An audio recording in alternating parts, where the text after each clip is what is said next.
It go. Hi everyone, today's question is how do trains make a turn?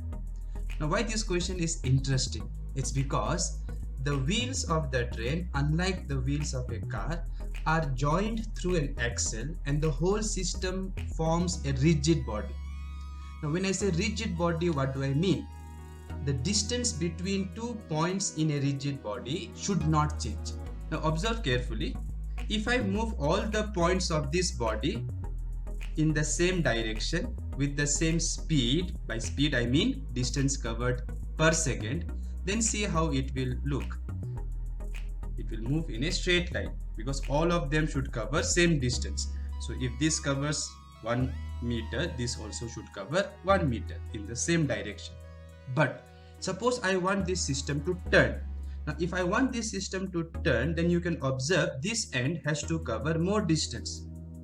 Right? Did you see that? This end has to cover more distance per second, which means this end has to move faster than this end, then it will turn this way. What if this end moves faster than this end? Then it will move this way. So both will turn if the speeds of the two ends are different.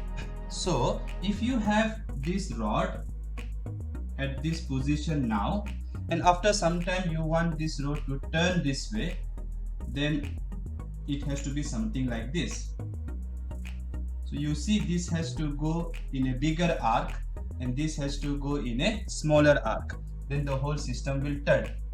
Now you can observe that this point is going in a circular arc of this radius. Let us call this radius R. Whereas this point is going in a circle of this radius. Let us call this capital R.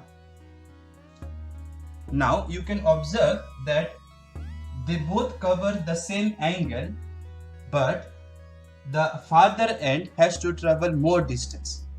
Now how do you connect the radius with the distance? Well, if I say this whole distance is S, then you know the whole distance traveled by this end would be 2 pi r, right, in one complete revolution.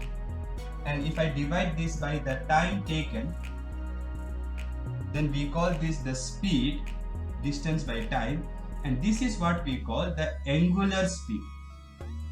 So this is the distance covered by time, which we call speed, and this is the angle covered per time, which we call angular speed. Notice that every point here has to cover same angle in a given interval of time, right? So by the time this rod comes back here, all the points have to cover same angle.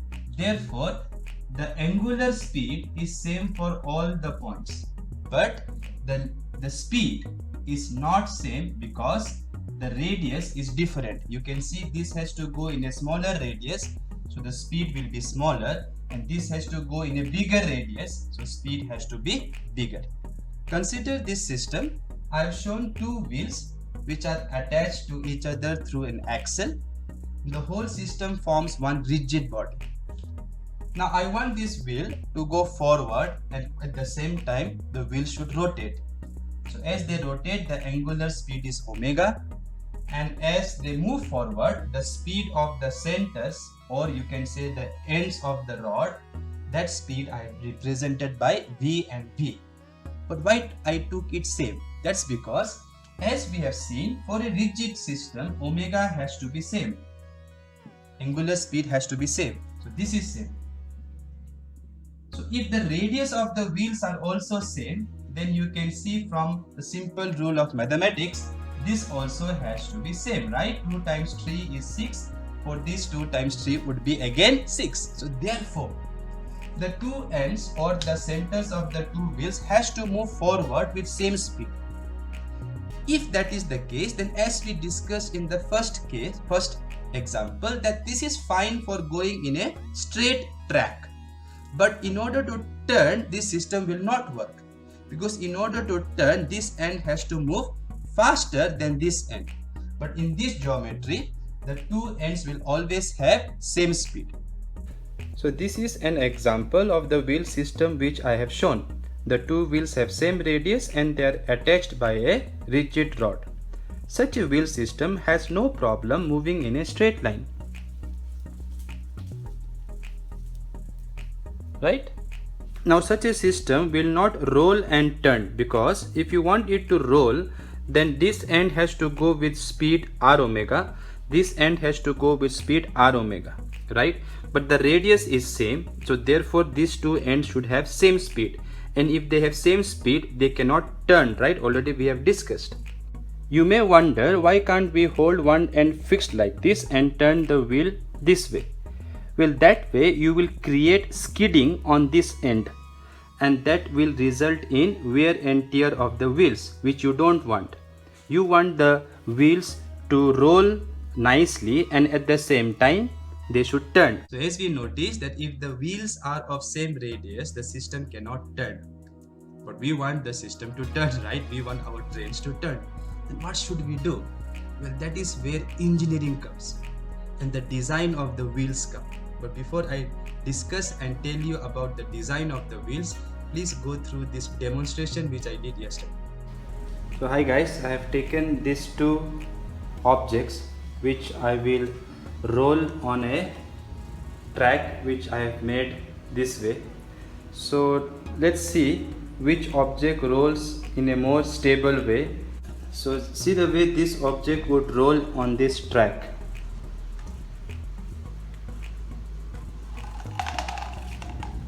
It's not able to follow the track, but it's coming out of the track. Now let us try with this one.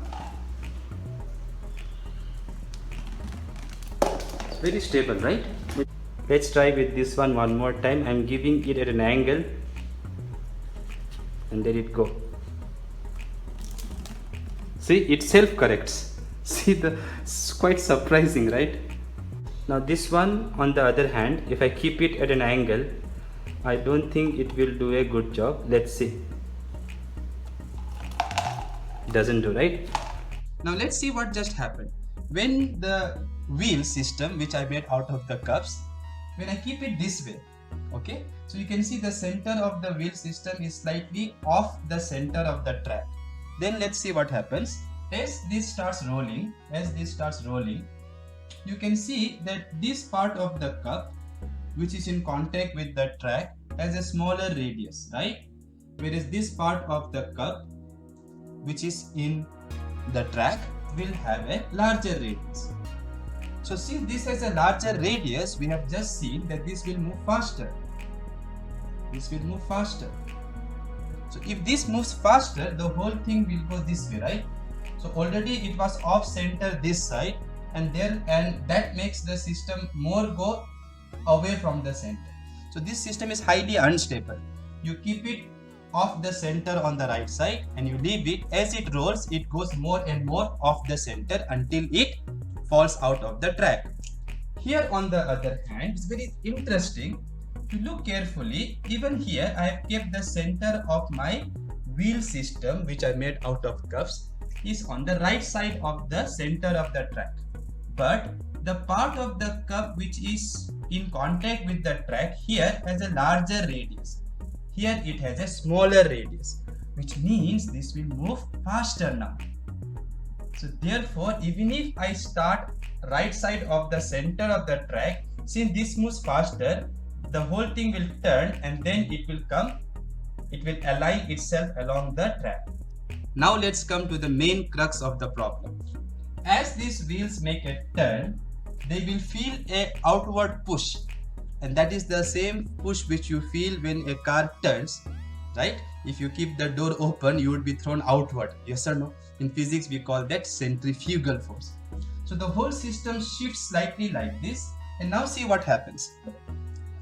Here the radius is smaller than the radius here, right? So this part of the wheel which is in contact with the track has smaller radius, and this part of the track has a larger radius, which means from whatever we have learned that this speed will be now less and this speed will be more, yes or no? because here the radius is small. So we have seen this formula V equal to R omega. So now your R is small here. So V will be small here. Clear? And that's why it is able to make that turn without any problem.